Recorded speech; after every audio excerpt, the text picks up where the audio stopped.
We're getting there. It's just loading up. And we are live. Hello, everyone. Welcome to this live section of the Craft Distilling Expo. We've got Tommy Haughton here from Beacon Commodities again. Obviously, we had the pre-recorded. This is the live session. This is the time for you to ask your questions. Please use the Q&A that's here. Let me start the Q&A so people ask the questions. Now you can ask the questions. Thank you very much. I've got a poll going as well, so we'll see what happens on that. What is the most underrated botanical? It's just one of the features that we have, so why not try it out? So whilst we're waiting for some questions to come through, one of the things that came up at the gin workshop we had on Monday was about the storage of botanicals. And I wondered who better to ask than Tommy. Tommy, who knows a lot about storing botanicals. Yeah, so I mean, it tends to actually be the last thing people think about, because they get the still and the bar and everything into a new distillery, and then actually need some space for botanicals. So I mean, to give you an idea of our storage, it's a specifically designed spice warehouse, but in that it is not temperature controlled, so it's ambient temperature. And the most vital thing with any botanical is no temperature fluctuations. So if it's summer in the UK, you know, rarely we get that nice 30-degree heat, very rarely, but it's so important that the botanical is not being warmed up during the day and temperature dropping at night. So storing it next to the still or beside a radiator or a boiler room is the worst thing for it, because then the botanicals expanding, contracting.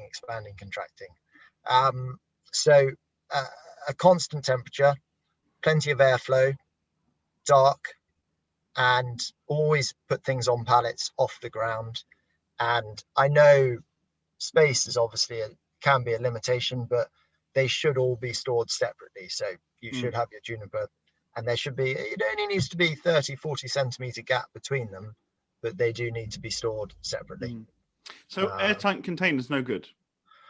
I would always steer away from airtight containers. Some botanicals are slightly higher in moisture naturally, and you have to allow that moisture to escape. If it doesn't, that's when you get problems. And if you think of juniper, we sell in Hessian bags, whereas everything else comes in poly bags. The Hessian bags, a lot of history behind that is that they are slightly higher in moisture, and the Hessian helps to extract that moisture out and away. So airtight is quite dangerous. It's you would need to be using it pretty quickly if you were storing in airtight containers. That's interesting. That's good to know. It's actually something I didn't really think about. I know that a lot of it was Hessian, because I know like Beefeater and Cameron Bridge, where they make Gordons and Tanqueray, they're all in Hessian sacks. Very nice. Had the ability to have a look around those, which is quite nice. An amazing smell, as I'm sure you can imagine. I think I think there's only one or two that I know of and been into that are temperature controlled. The rest are not.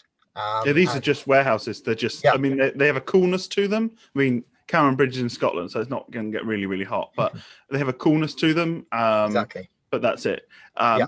One of the things, interestingly, and I wrote an article about Gordon's for their juniper.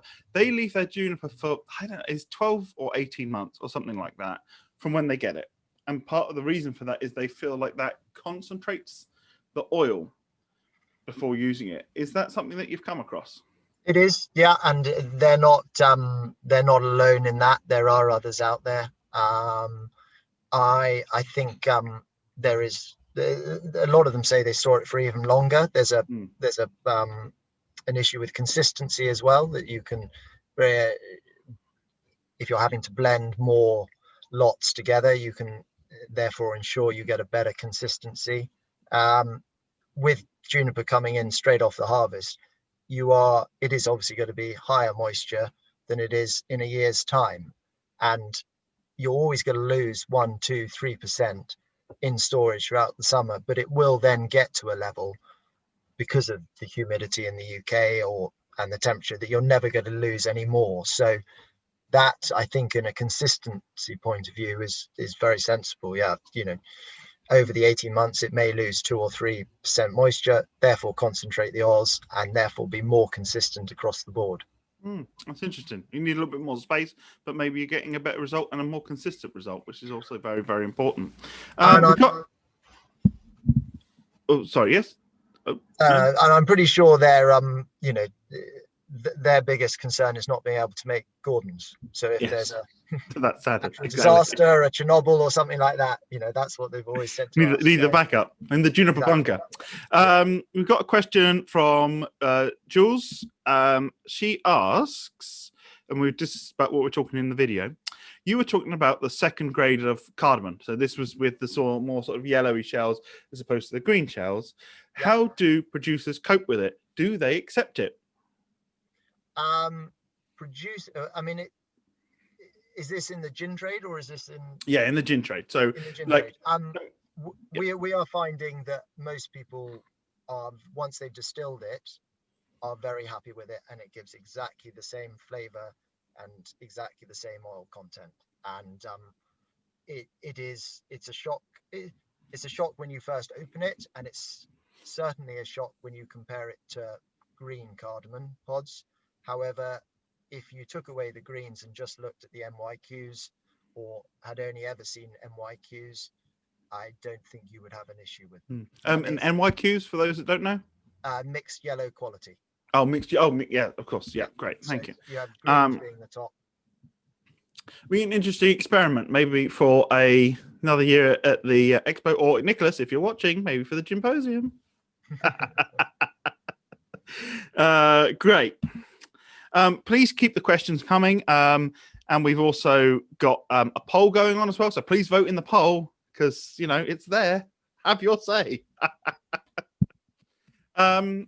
One of the other questions that we had when we were doing the workshop was about fresh versus dried citrus.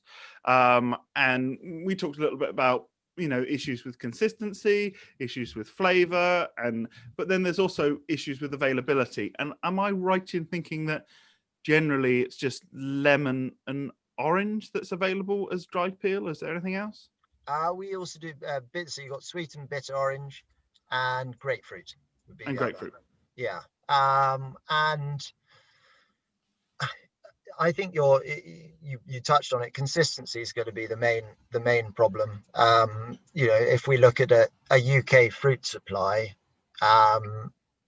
January through to say June time, you'll be coming from Spain, and then you'll be moving to South Africa. You may have a bit coming in from America to make up the shortfall. There's also Turkey, Morocco, Egypt. So there can be quite big variances in that.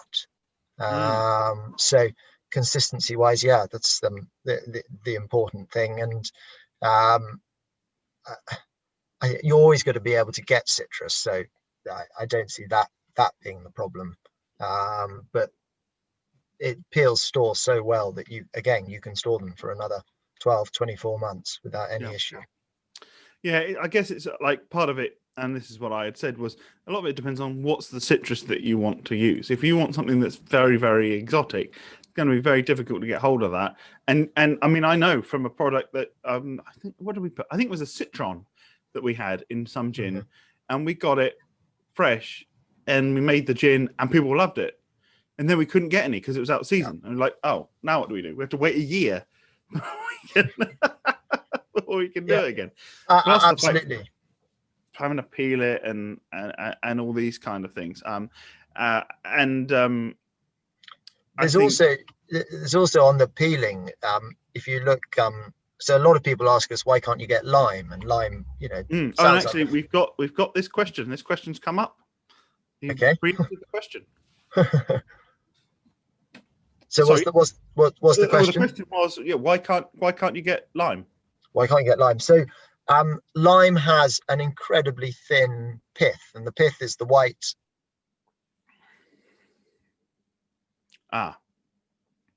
We have lost Tommy. Hopefully you'll come back. Section of the inner peel.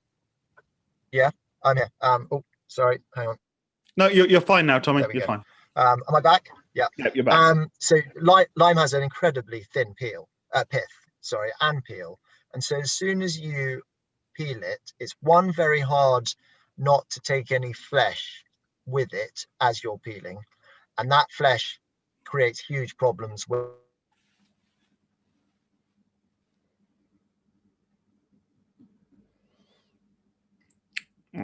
drying and storing it, because sorry, I'm back, hopefully. That's all right. Sorry, Yeah, David. If you freeze, you freeze for like 2 seconds, so just keep going. All right. So the peel on a lime, let's start again, is incredibly thin. And so when you're processing it, you can take a lot of flesh with it. If you take flesh with it, that's when you get problems in storage and drying, because there's very, very high moisture in that.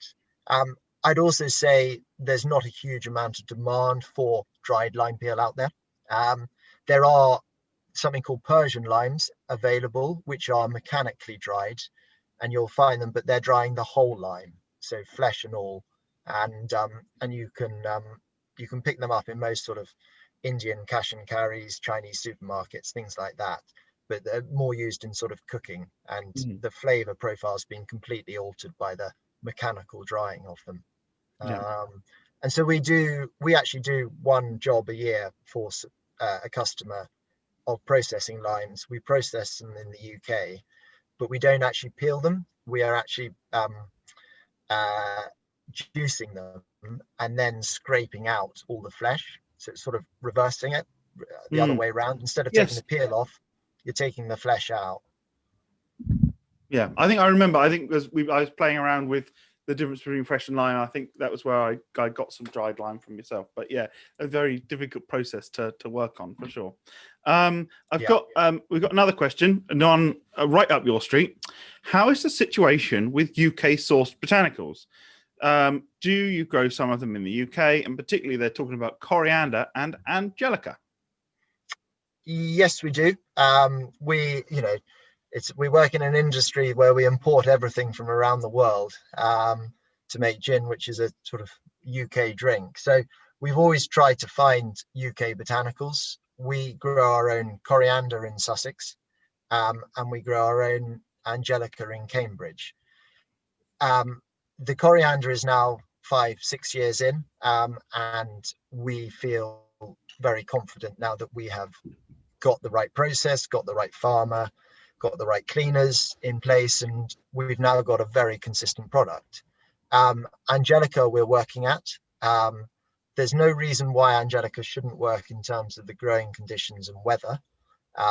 The issue with angelica is more the processing. There's quite a lot of processing after you harvest the fresh root, taking it through to the dried material that you'd see in a distillery. So we're still working on that, but this year should be the first year where we have any sort of greater quantity to be able to sell.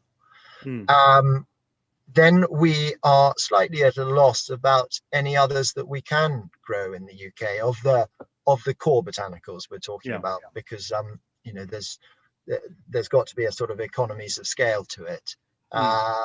We're struggling with say juniper, orris, and certainly the citrus.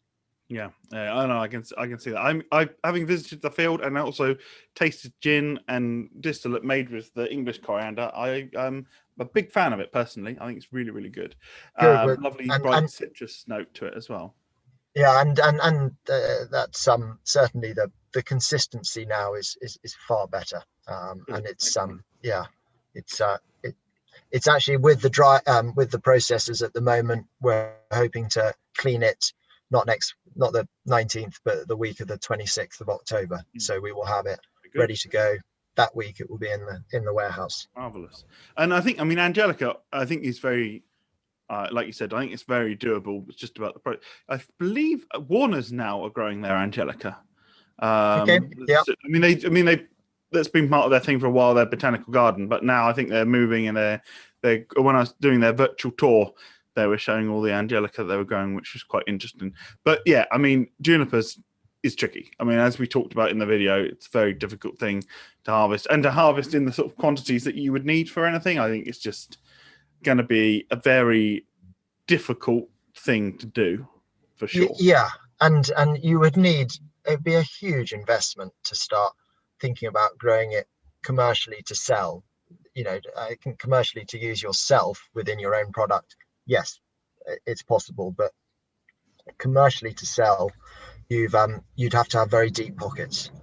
We've got a question from Nick. Nick says, how do you feel about organic versus non-organic botanicals? I said we've never have, and I never say never, but we never will trade in organic botanicals because we do not like the consistency. And some years can be okay, can be good, but more times than not, they tend to. It's a difficult botanical or difficult to get right and difficult to source the right quality. And I think it's fair to say, because there's different grades of organic. If you're in the US, what makes something organic versus what's in the EU, totally like different criteria completely. So it's not, and I don't think it would be fair to say that like most botanicals are just absolutely covered in chemicals and pesticides and stuff. It's just that they're not certified organic. That's the clarification point. I think that would be fair to say. So absolutely, and but there's also, you know, I think from a business point of view as well, if you look at Beacon, there isn't the premium in organic botanicals. The cost increase is not there compared to the risk you're placing the business at with providing poor quality. Yeah, no, I think that makes sense. Another question from Jules. Jules says there is a big difference in juniper communis, in taste depending on where it's from. How do you deal with that? I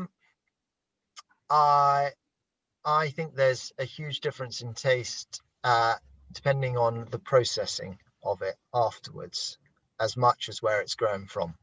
And you can have a good year, a good crop, but a batch can be ruined by the processing. And whether that be over processing, under processing, over drying, under drying, that's when you get the huge variances. Of course, there are changes in weather and things like that throughout the different regions. But for us, we have to have as many suppliers as possible. We also have to have different regions. So if there is a bad year in, let's say, Serbia, where the very high moisture content and therefore having to have huge amounts of drying put through it, we need to then be able to react to that and buy more from Macedonia, buy more from Italy, buy more from Kosovo, whatever it may be. And it's that range. You are dealing with a wild product, so you are going to get those natural variances, but your processing is the most important, and you would hope that, give or take whatever variances there are throughout that year, with the processing, you can bring that back to a consistent quality. Yeah, I think so. I mean, it's interesting because sometimes when I've spoken to some, I remember there was a range. I think some of them are still available, called Origin, which was something that Atom did, and I think I think it started with 6. It was basically single juniper varietal, so single botanical gins, just the juniper, from 6 different locations: Kosovo, Macedonia, Serbia, Tuscany, that sort of thing. I think eventually it extended to like 22 or something like that, but it might have shrunk down again now. And it was interesting. I was speaking to a distiller about that, very well known, worked in the distilling industry for 5 decades. So it narrows it down to a couple of people, but more than one person. And they were like, well, also it makes a difference. Like, what side of the hill was the juniper bush on? Was it shady or what? So there is a difference. I think there is certainly with something like that, you can see a difference in the geography, in the terroir. I mean, really, that is what it is, isn't it? But even like the conditions that it grow, a particular junipers are growing in, I guess it's going to make a difference to what the flavor is as well. Yeah, and the individual bush, like I compare if you see blackberries that grow in the sun all day long, they're bigger, juicier, better fruits compared to ones that are in a shady area of a hedge, and that is very similar to juniper. It makes a difference. So please do keep the questions coming in, and also don't forget the poll. What is the most underrated botanical? We've only had 3 votes so far. We need these answers. Dave, I had a thought on your just going back to storage. the two I think most tricky ones to store are Angelica and the citrus peels, because so then those are the two. We have at least a monthly inspection of all our botanicals, and it's vital that you do that as well throughout the month. Just stick your head in the bag, look around them, check, because Angelica will probably be the first to show signs of infestation. Weirdly, it's where bugs, moths, beetles tend to congregate. And then peels, you have a problem where they slightly act as a sponge. So we'll soak up moisture from the atmosphere just as well as getting rid of it in very dry weather. And again, that's not great for it. So those two are the ones I would monitor the most, and always keep an eye on. So is there much, like, in terms of pests for things like coriander seed as well, or juniper? Juniper a little more. There's the sort of common thing nowadays called the warehouse moth, which can be across anything from packaging right through to spices. Coriander, no, tends to be too strong a flavor, aroma. You might get a mouse nibble at a bag to see what's in it, but that's they're not going to eat it. So but no, coriander, no. Angelica is the one they tend to appear in. Okay.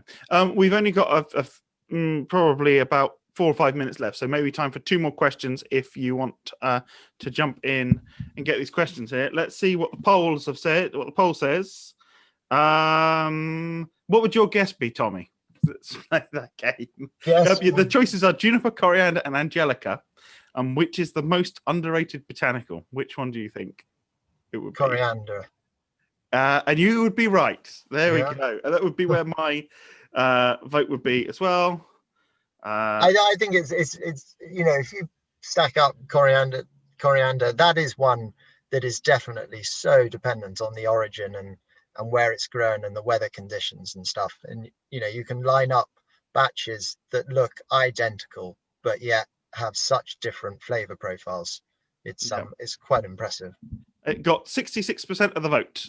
Juniper got nothing. Angelica got a third of the vote. So I also think, as I was saying in the class before, even from a recipe development point of view, how much coriander there's in there. I think coriander is such an important part of what we think of as gin and what the general public think of as gin. Even what they think of as juniper, I think like a good chunk of that is coriander. And when you look at some of these very established recipes from sort of 1850s and that sort of time, where it was it wasn't all compounding stuff, it was like when London dry gin was coming into its fore, a lot of these recipes have very close to equal amounts of juniper and coriander. And I think that's something that's kind of lost.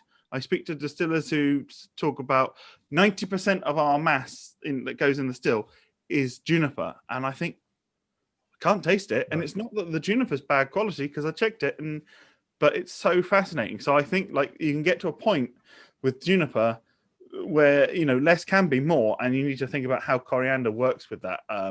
Very interesting, underrated thing. I sometimes speak to some distillers and they're like, oh, I don't like coriander, so I'm not going to put it in there. I think they're thinking of coriander leaf.